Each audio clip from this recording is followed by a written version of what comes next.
সর্বপ্রথম আমাদের যে কাজটি সেটি হচ্ছে সর্বদা পেজ সেটআপ করে নেওয়া।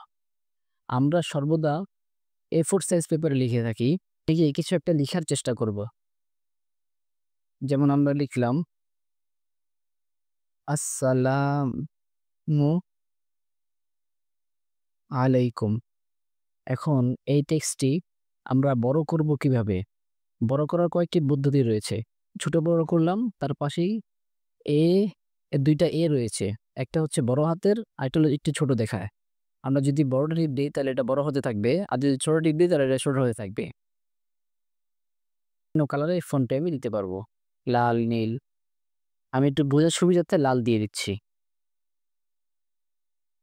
এখন আমি যদি চাই এই টেক্সটটিকে আমি আরেকটু হাইলাইট করব, যেমন বোল্ড করব।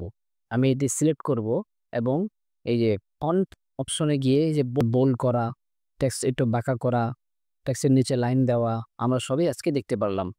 আপনারা কমেন্ট করে জানাবেন যে আপনাদের এই ক্লাসটি কেমন লাগলো। পরবর্তী ক্লাসে দেখা হচ্ছে আবার নতুনভাবে। এখন আমি আবারও বলে দিচ্ছি, আমি এই কোর্সটি শুরু করেছি একদম বেসিকদের জন্য। যারা কিনা কম্পিউটার বোঝেই না তাদের জন্য। তো আপনারা একটু ধৈর্য সহকারে দেখবেন। ইনশাআল্লাহ সামনে খুব ভালো কিছু দেখানো হবে আমাদের চ্যানেলে।